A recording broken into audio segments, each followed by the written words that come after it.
Rocket writes a story. Rocket writes a story. Rocket loved books. He loved to read them to himself or to sit quietly by his teacher, the little yellow bird, as she read them aloud. Rocket even liked the way books smelled. When he opened a new book, it smelled like a place he'd never been to, like a friend he'd never met. The little yellow book agreed. Books are inspiring. They make me sing. Rocket loved words too. After snack time, his teacher would say, Rocket, why don't you use that nose of yours to sniff out some new words? And off he'd go.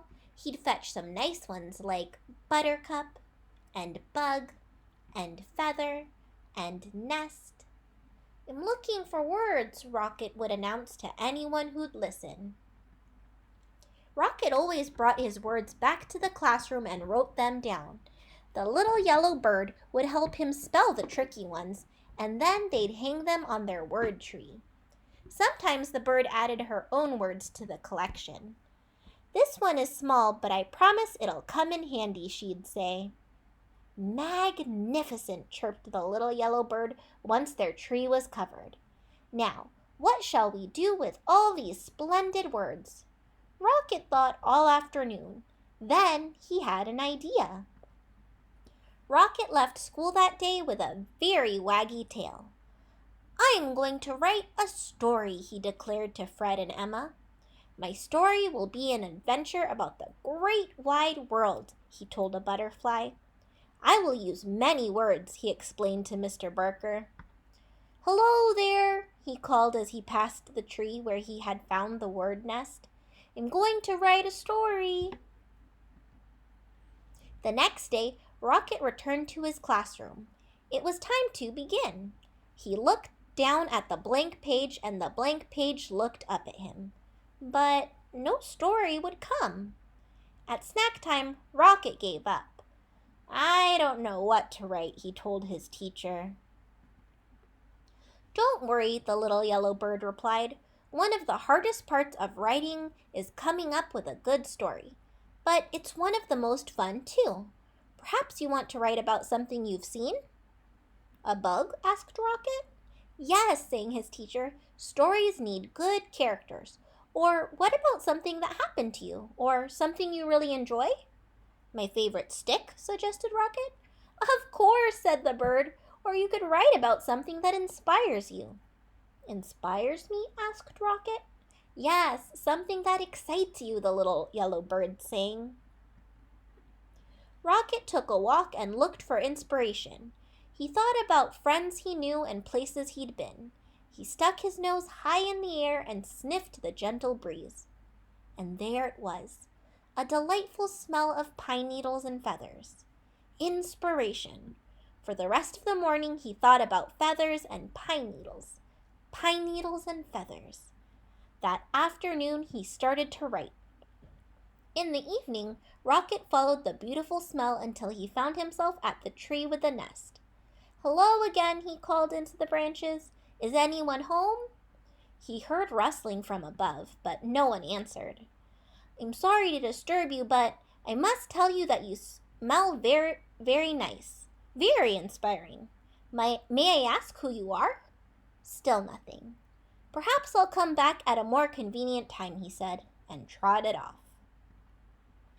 That night, as Rocket watched the stars, he thought about feathers and a nest in a pine tree. He thought about his story and his collection of words.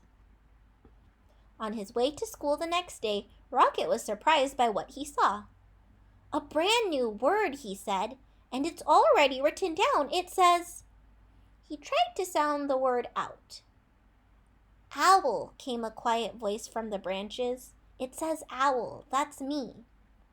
Thank you, Owl, Rocket called. I'm always looking for words, and this one's a beauty. Rocket ran all the way to his classroom. O-W-L, owl. Now there's a word you don't hear every day, chirped the little yellow bird.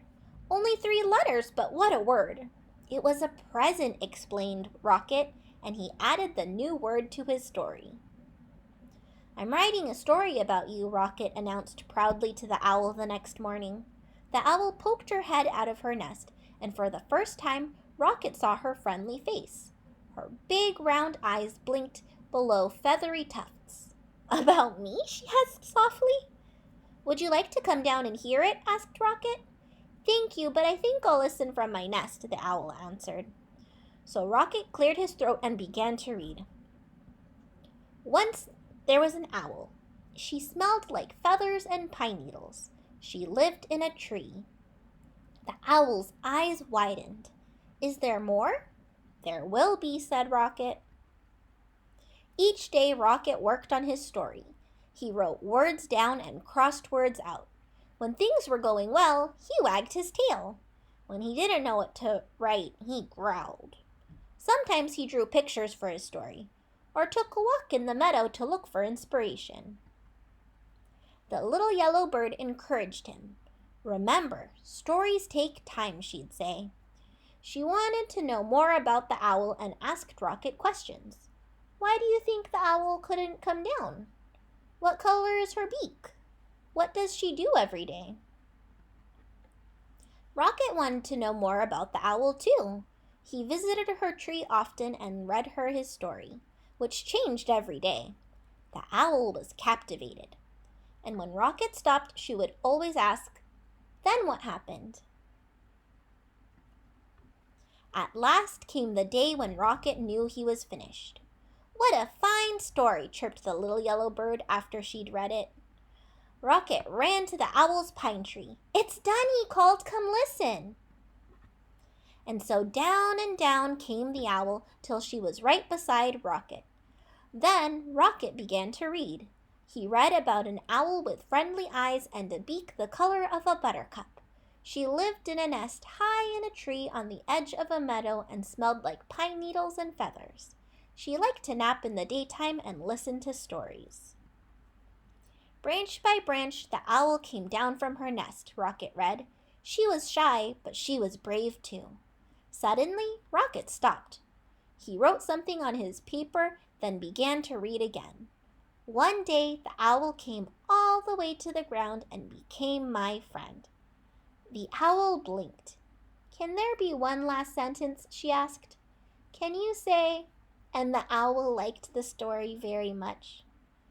What a perfect ending, said Rocket. And it was.